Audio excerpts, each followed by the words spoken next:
అభిజ్ఞ అంటే తెలుసుకోవాలనే కోరిక. ఈరోజు మనం 11th class NCERT geography fundamentals of physical జాగ్రఫీలోని chapter 2 the origin and evolution of Earth అనే చాప్టర్‌ని తెలుసుకుందాం. సో, ఈ చాప్టర్ దేని గురించి చెప్తుందంటే, మనకి ఈ భూమి ఎలా తయారైంది, ఈ ప్లానెట్స్ అనేవి ఎలా ఫార్మ్ అయ్యాయి, అసలు స్టార్స్ అనేవి ఎలా ఫార్మ్ అయ్యాయి, ఈ గెలాక్సీ ఎలా ఫార్మ్ అయింది అనే దానికి ఒక ఆన్సర్ ఇవ్వడానికి ట్రై చేస్తుందనమాట. సో, జాగ్రఫీలో ఈ టాపిక్స్ అనేవి చాలా వరకు బిట్స్ రూపంలో వస్తాయి. ఇది మెయిన్‌గా అయితే ఈ భూమి ఎలా ఫార్మ్ అయింది, ఈ ప్లానెట్స్ ఎలా ఫార్మ్ అయ్యాయి అనడానికి ఒక్కొక్క మతం ఒక్కొక్క ఆన్సర్ చెప్పింది. దాంతో పాటుగా ఈ మతాలనేవి మేజర్‌గా వాళ్ళకి ఒకటి బిలీఫ్, 2 ఫెయిత్. ఈ రెండిటి మీదే డిపెండ్ అయ్యి ఉంటది. అంతేగాని ఫ్యాక్ట్స్, ఎవిడెన్సెస్ మాత్రం చాలా కష్టం. అదే సైన్స్ వరకు వచ్చినట్లయితే వాళ్ళు ముందే ఫ్యాక్ట్స్, ఎవిడెన్సెస్ బేస్ చేసుకొని వాళ్ళ యొక్క ఆర్గ్యుమెంట్స్‌ని స్టార్ట్ చేస్తారు. సో, ఇక్కడ ఈ టెక్స్ట్ బుక్ కూడాను సైన్స్‌ని బేస్ చేసుకొని వాళ్ళు ఏ ఎవిడెన్స్ ఉన్నాయి, ఒక్కొక్కరు ఏం చెప్పారు అనే దానికి ఇక్కడ చెప్తారనమాట. మేజర్‌గా ఈ లెసన్‌లోననమాట ఒక్కొక్కరు ఒక్కొక్క రకమైన థియరీస్ చెప్పారు. బ్రాడ్‌గా మనం ఏం చేద్దామంటే, ఈ థియరీస్ అన్నీ కూడాను బ్రాడ్‌గా చూసేద్దాం. అయితే బ్రాడ్‌గా చూడాలంటే రెండే 2. ఒకటి ఓల్డ్ థియరీస్, రెండోది మోడర్న్ థియరీస్.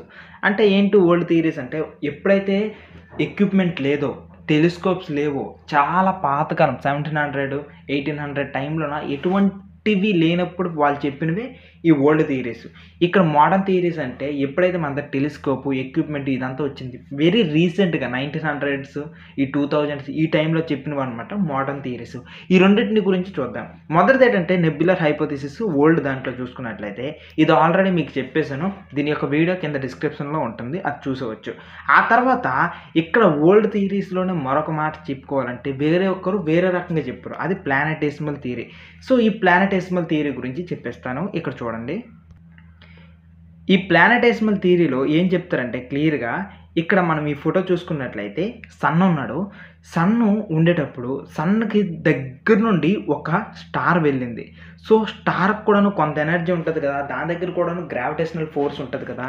ఈ గ్రావిటేషనల్ ఫోర్స్‌తోననమాట ఎప్పుడైతే సన్ను దగ్గర నుండి ఇంకొక స్టార్ వెళ్ళిందో అప్పుడు సన్‌లో నుండి కొంత పార్ట్ బయటకొచ్చేస్తుందనమాట. అది ఈ రకంగా బయటకొచ్చేస్తది. ఓకేనా? ఇది సిగార్ షేప్‌లో ఉంది కదా! సో, ఈ రకంగా ఏదైనా సరే ఒక సన్ దగ్గర నుండి ఇంకొక స్టార్ వెళ్తే ఈ స్టార్ వెళ్ళడం వల్ల దానికున్న గ్రావిటీ పవర్ వల్ల సన్‌లోని కొంత పార్ట్ బయటకొచ్చేసింది. ఓకే. ఇది పాయింట్ 1. సో, ఇలా పాయింట్ 1 అయిన తర్వాత సెకండ్ ఏమవుతదేంటంటే ఎప్పుడైతే సన్‌లో నుండి బయటకొచ్చేస్తాయో మిగిలినవన్నమాట దాని చుట్టూ చిన్న చిన్న ప్లానెట్స్‌గా మారిపోతాయి. ఇప్పుడు మనం చూసుకున్నట్టే మెర్క్యూరీ, వీనస్, ఎర్త్, అదే రకంగా మార్స్, జూపిటర్ ఇవన్నీ కూడాను సన్ నుండి విడిపోయినవి, సన్ నుండి వచ్చేసాయి అనే దానికి ఎక్స్‌ప్లెయిన్ చేస్తుంది. సో, ఇదేనన్నమాట థియరీ. ఇంకేం లేదు. సో, ఈ థియరీలో ఏం చెప్తున్నారంటే క్లియర్‌గా ఈ ప్లానెట్స్ అనేవి ఎలా ఫార్మ్ అయ్యాయి అనే దానికి ఒక ఎక్స్‌ప్లనేషన్ ఇవ్వడానికన్నమాట చెప్పారనమాట. సో, ఈ రకమైన థియరీస్‌ని ఇంకొక పదం కూడా వాడతారు. అదేంటి అంటే బైనరీ థియరీస్ అనుకుని అంటారు. ఎందుకంటే ఇక్కడ ఇంతకుముందు మనం నెబ్యులర్ హైపోథిసిస్‌కి మనం బైనరీ థియరీ అనుకుని అనలేదు. కానీ దీనికి మాత్రం బైనరీ థియరీ అనుకుని ఎందుకన్నామంటే ఇక్కడ నెబ్యులర్ హైపోథిసిస్ వీటన్నిటిలోనూ చూసుకున్నట్లయితే కేవలము సన్ నుండి ఒక్కదాని నుండే ఫార్మ్ అయిపోతాయి. మళ్ళీ బయట నుండి ఎవరు రావాల్సిన అవసరం లేదు. కానీ ఈ ప్లానెటేసిమల్ థియరీలో చూడండి ప్లానెట్స్ అనేవి ఫార్మ్ అవ్వాలంటే సన్‌తో పాటుగా ఈ పక్కనున్న స్టార్ ఇంకొక ఏదైనా ఒక స్టార్ రావడం వల్ల అయ్యిందనమాట. అలా వస్తే గానీ ఇది పాసిబుల్ అవ్వలేదు. దానిలో నుండి కొంత మాస్ బయటకొచ్చేసి ప్లానెట్స్‌గా మారడానికి.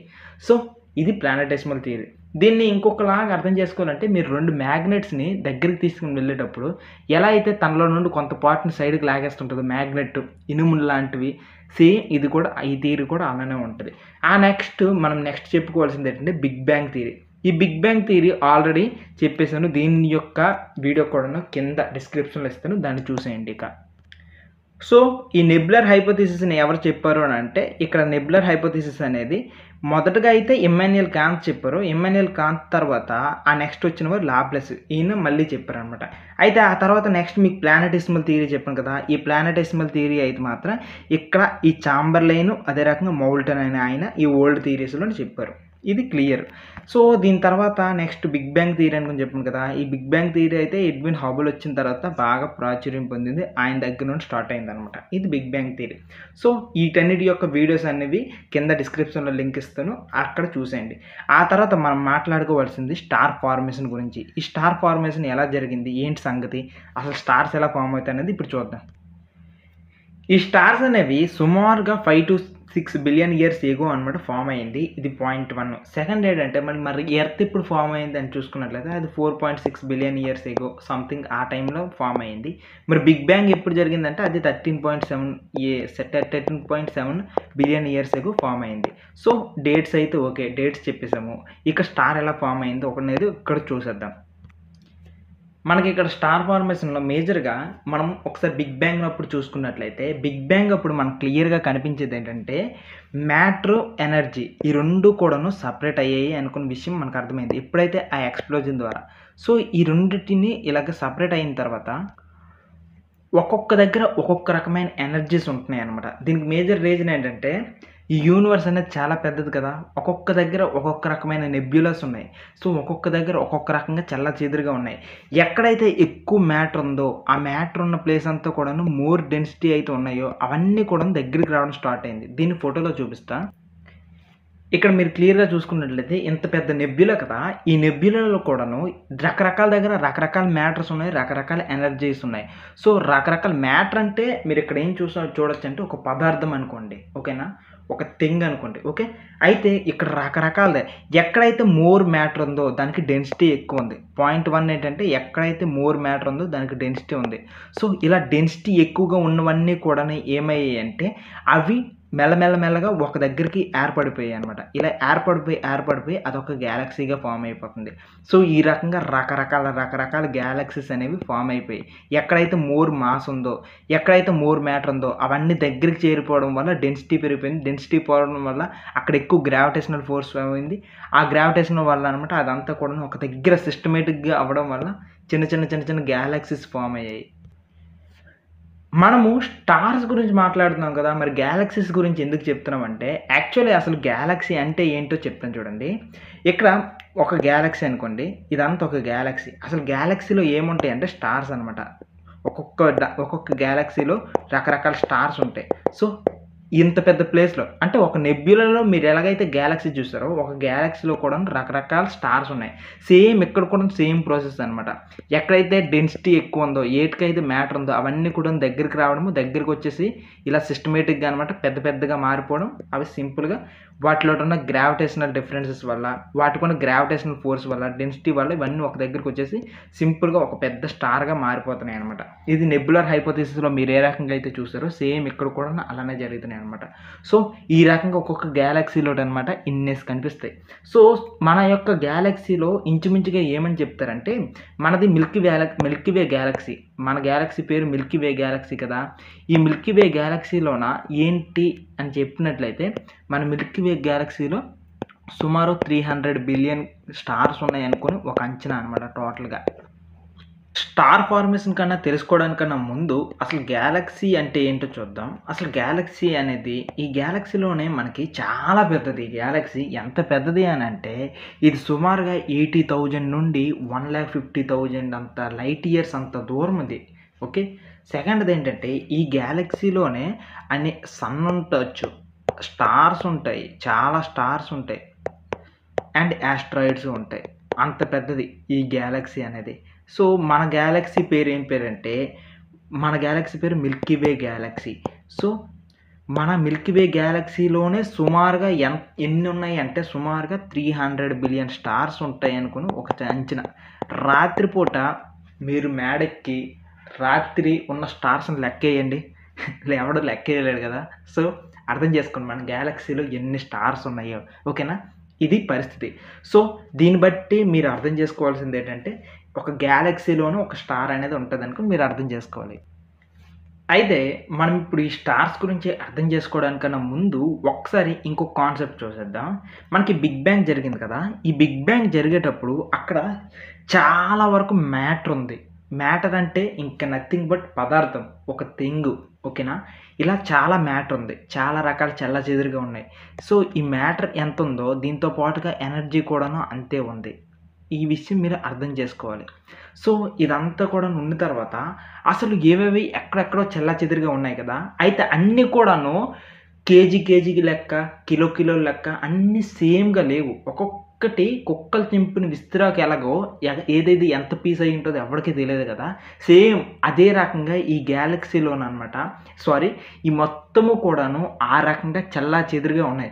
ఏది ఎంత ముక్కో, ఏది చిన్న ముక్కో, ఏది పెద్ద ముక్కో ఎవరికీ తెలియదు. ఎక్కడ ఎంత ఎనర్జీతో ఏది రొటేట్ అవుతుందో కూడా తెలియదు. అది పరిస్థితి. సో సింపుల్గా ఈ మాటని ఏమని చెప్పొచ్చు అంటే అన్ఈవెన్ అని అనవచ్చు. సో మ్యాటరు ఎనర్జీ అనేది అన్ఈవెన్, ఇది ఓకే. దీని తర్వాత నెక్స్ట్ ఇంకొకటి ఏంటంటే ఇక్కడ మీరు ఇంకొక కాన్సెప్ట్ అర్థం చేసుకోవాలి. ఇక్కడ గ్రావిటీ అనే పదాన్ని మీరు తెలుసుకోవాలి, దీంతో పాటుగా డెన్సిటీ అనే పదాన్ని తెలుసుకోవాలి. సో ఎప్పుడైతే ఎక్కడైతే ఏ రాయిలు ఏ మ్యాటర్ దగ్గర అయితే గ్రావిటీ ఎక్కువగా ఉందో అవన్నీ కూడాను ఒక దగ్గరికి వచ్చేస్తున్నాయి అనమాట. సో ఎక్కడైతే గ్రావిటీ ఉందో, సో ఇక్కడ ఇంకొకటి అర్థం చేసుకోండి, దేనికైతే డెన్సిటీ ఎక్కువ ఉందో ఆ డెన్సిటీ ఎక్కువ ఉన్నవన్నీ కూడాను ఒక దగ్గరికి వచ్చేస్తున్నాయి. ఉదాహరణకి మీరు వాటర్లోనూ రాయి వేయండి, రాయికి హై డెన్సిటీ ఎక్కువ ఉంటుంది కదా, కిందకి వెళ్ళిపోతాయి. అదే వాటర్లో ప్లాస్టిక్ ముక్క వేయండి, ప్లాస్టిక్ అనేది లో డెన్సిటీ కాబట్టి అది తేలిపోతుంది అనమాట. సేమ్ ఇక్కడ కూడాను హై డెన్సిటీ ఉన్నవన్నీ కూడాను మధ్యకి వచ్చేస్తున్నాయి, లో డెన్సిటీ ఉన్నవన్నీ కూడా దూరంగా విసిరివేయబడుతున్నాయి. దేనికైతే గ్రావిటీ ఎక్కువ ఉందో అవన్నీ. సో ఈ రకంగా ఇది పాయింట్ క్లియర్ చేసుకోండి. అయితే ఇప్పుడు చూడండి, నెబ్యులలో ఇది ఒక పెద్ద నెబ్యులా కదా. ఈ పెద్ద నెబ్యులలో చూడండి అసలు థింగ్ ఏంటంటే ఇక్కడ ఒక్కొక్కటి కూడాను ఒక్కొక్క రకంగా తిరుగుతుంది. ఎక్కడెక్కడో చల్ల చెదురుగా మ్యాటర్ ఉంది. ఈ మ్యాటర్ అన్నీ కూడా ఏవైతే హై డెన్సిటీ ఉన్నాయో అవన్నీ కూడాను గ్రావిటేషనల్ ఫోర్స్ వల్ల దగ్గరికి వచ్చేస్తున్నాయి, వాటికి దగ్గరగా అనమాట. ఇలా దగ్గరగా వచ్చేసి ఇవన్నీ కూడాను ఒక లోకలైజ్డ్గా అంటే ఒక్కొక్కటి తన యొక్క ప్లేస్లో అనమాట స్టార్ట్ అవ్వడం జరుగుతుంది. ఇలా ఇవన్నీ రొటేట్ అవుతూ అనమాట ఈ రకంగా క్లియర్గా అవుతున్నాయి. ఇక్కడ చూసారా బ్లాక్ అన్నీ కనిపిస్తున్నాయి. ఇలా ఈ రకంగా అనమాట ఒక్కొక్కటి లోకలైజ్డ్ లంప్స్ ఆఫ్ గ్యాసెస్ అంటారు. సో ఇదంతా గ్యాసే కదా, ఈ గ్యాస్లో ఉన్నదంతా కూడాను హై డెన్సిటీ ఉన్నవన్నీ కూడా ఒక దగ్గరికి చేరిపోతున్నాయి. ఇలా చేరిపోయిన తర్వాత ఇక్కడ క్లియర్గా చూసుకున్నట్లయితే కాసేపు అయిన తర్వాత ఈ రకంగా హైడ్రోజన్ గ్యాస్తో ఉన్నవన్నీ కూడాను ఏదైతే ఉన్నాయో అవన్నీ కూడా ఒక దగ్గరికి బాగా చేర్చివేయబడతాయి. అయితే ఎప్పుడైతే ఇవన్నీ కూడా ఇలా రొటేట్ అవుతూ తిరుగుతూ ఉంటాయో వాటితో అవే గుద్దుకుంటూ ఉంటాయి చాలా వరకు. ఇలా గుద్దుకుంటూ కొలిజన్ అవుతూ ఎనర్జీ రిలీజ్ అవుతుంది. నెక్స్ట్ ఏవైతే హై డెన్సిటీ ఉన్నాయో అవన్నీ కూడా ఇలా కలిసిపోతున్నాయి. ఈ రకంగా గుద్దుకుంటూ కూడా ఎనర్జీ రిలీజ్ అవుతుంది. సో ఈ రకంగా ఫ్యూజన్ రియాక్షన్ జరుగుతుంది అనమాట. ఇక్కడ ఈ హైడ్రోజను అదే రకంగా హీలియం ఈ ఎలిమెంట్స్ అన్ని గుద్దుకొని ఇక్కడ ఫ్యూజన్ రియాక్షన్ జరుగుతూ ఇంత పెద్ద స్టార్ ఒకటి ఫామ్ అయింది. సో ఇక్కడ అర్థమైంది కదా ఒక స్టార్ అనేది ఎలా ఫామ్ అయిందో. స్టార్కి బెస్ట్ ఎగ్జాంపుల్ ఒకటి చెప్పనా, మన సూర్యుడు ఒక స్టార్ అనమాట. సో మీరు రాత్రిపూట చుక్కలుగా అన్నీ కనిపిస్తున్నాయి కదా, అవన్నీ కూడా ఒక్కొక్క సన్ అనుకోండి, ప్రతి ఒక్కటి కూడా ఒక సూర్యుడు లాంటి వాళ్ళు అనమాట. సో ఇక్కడ ప్రాసెస్ అంతా ఇంతే, సేమ్ నెబ్యులర్ హైపోథిసిస్లో ఎలా జరిగిందో ఆ రకంగానే అనమాట. ఈ రకంగా రొటేట్ అవుతూ ప్రతి ఒక్కటి కూడా తన యొక్క లోకలైజ్డ్గా తన యొక్క ప్లేసెస్లో చేసుకుంటూ ఉంటాయి. ఈ రకంగా మన నెబ్యులా ఉంది కదా, ఈ నెబ్యులా అనేది బోల్డ్ రకాల స్టార్స్ని ఫామ్ చేసేసుకుంటుంది ఎక్కడెక్కడ తన యొక్క ప్లేసెస్లోన. సో ఇవన్నీ కూడా మ్యాక్స్ హైడ్రోజన్ హీలియం ఎలిమెంట్స్ ఉన్నాయి కాబట్టి అప్పుడు ఆ హైడ్రోజన్ హీలియం బాగా దగ్గరికి వచ్చేసి ఇక్కడ ఫ్యూజన్ రియాక్షన్స్తో అనమాట ఈ రకంగా స్టార్స్ అనేవి ఫామ్ అవుతూ ఉన్నాయి. సో ఎక్కడైతే మోర్ మాస్ ఎక్కడైతే మోర్ మ్యాటర్ ఉన్నాయో అవి చాలా పెద్ద స్టార్స్గా మారాయి. ఎక్కడైతే చిన్న మ్యాటర్ ఉందో చిన్న ఎనర్జీస్ ఉన్నాయో అవన్నీ చాలా చిన్న స్టార్స్గా మారాయి అనమాట. అంతే. సో ఇదే అనమాట. సో ఇదే ఫైనల్గా స్టార్ ఫార్మేషన్స్ గురించి తెలుసుకోవాల్సిన విషయము. అయితే ఈ స్టార్స్ అన్నీ కూడాను ఒక నెబ్యులా అనేది ఏ రకంగా గ్యాలక్సీస్ని ఫామ్ చేసుకుంటుంది, ఒక గ్యాలక్సీలో ఎన్ని రకాల స్టార్స్ వచ్చి ఉంటాయో మీకు అర్థమైపోయి ఉంటుంది.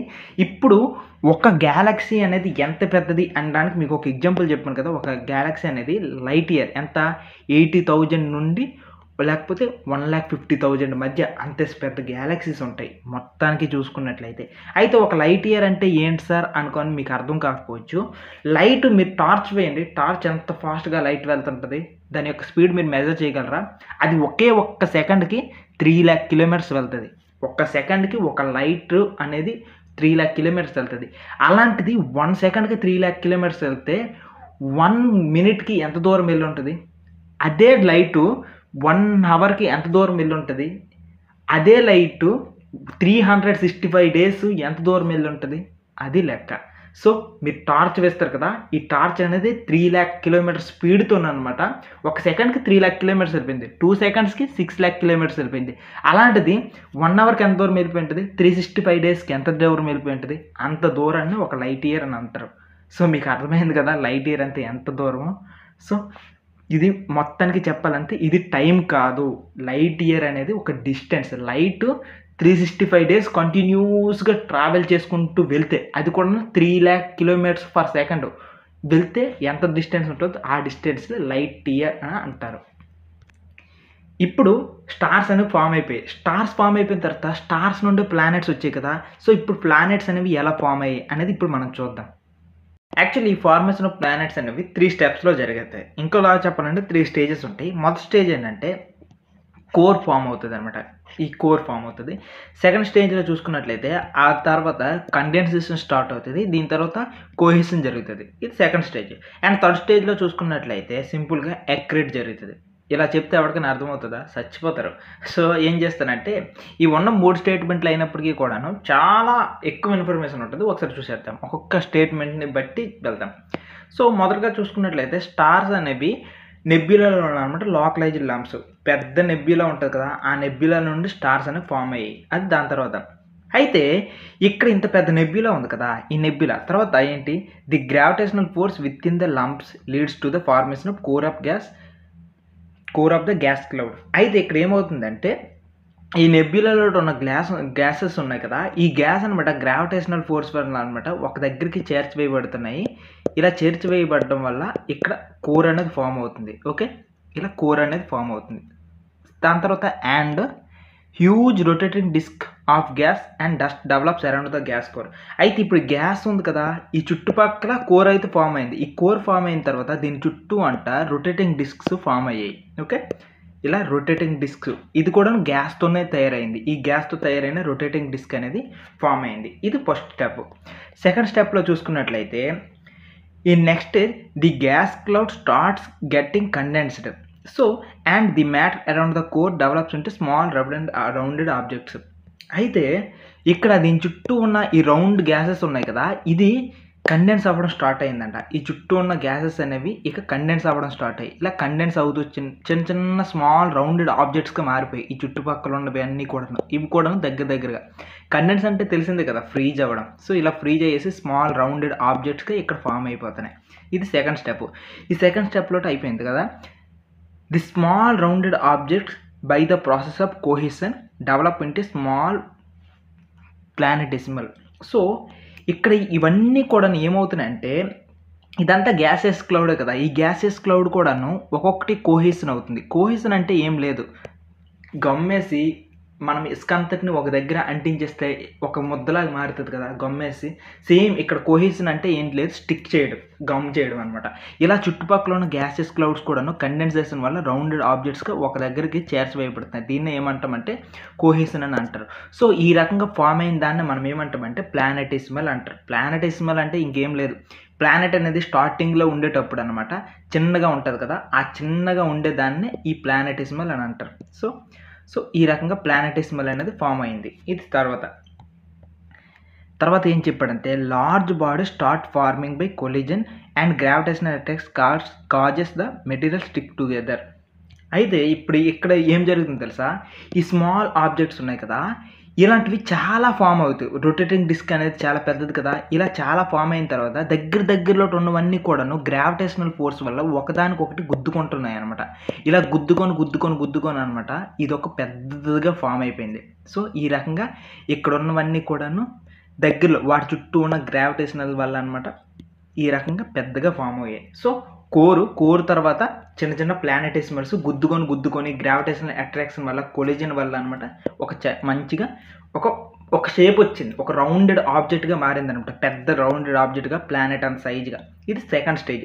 అండ్ థర్డ్ స్టేజ్‌లో చూసుకున్నట్లయితే ఎక్రీట్ అయింది. ఎక్రీట్ అవ్వడం అంటే ఏం లేదు. దాని మీద ఉన్న లేయర్ బై లేయర్ అవుతుందనమాట. అయితే ఇక్కడ చూస్తున్నారు కదా! ఇది ప్లానెటెసిమల్. ప్లానెటెసిమల్ అంటే ఏంటి? స్టార్టింగ్ స్టేజ్‌లో ఉన్నదాన్ని ప్లానెటెసిమల్ అంటారు. సో చిన్న రౌండెడ్ ఆబ్జెక్ట్ అనమాట. దాని తర్వాత ఇక్కడ స్టార్టింగ్ ఏంటంటే లాస్ట్ స్టేజ్‌లో అనమాట ఈ large number of small planetesimals accrete to form a few larger bodies in the form planets. ఇక్కడ ఈ ఫోటోలో మనం చూస్తున్న విధంగా ఎక్రీట్ అవుతూ అనమాట టోటల్‌గా ఈ ఫార్మేషన్ అనేది కంప్లీట్ అవుతది. మరొకసారి రిపీట్ చేసేద్దాం. ఎలా ఈ ప్లానెట్స్ ఫార్మ్ అయ్యాయి అనేది.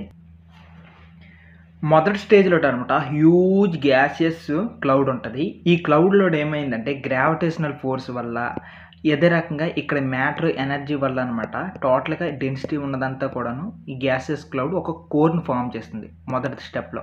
సో, ఈ రకంగా కోర్ ఫార్మ్ అయింది మొదటి స్టెప్.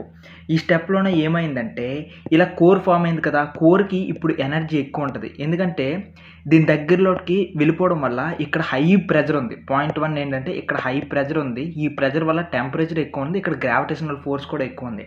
సో, ఈ గ్రావిటేషనల్ ఫోర్స్ వల్ల అనమాట దీని చుట్టుపక్కల కూడాను ఒక గ్యాసియస్ క్లౌడ్స్‌ని ఫార్మ్ చేసుకుంటుంది.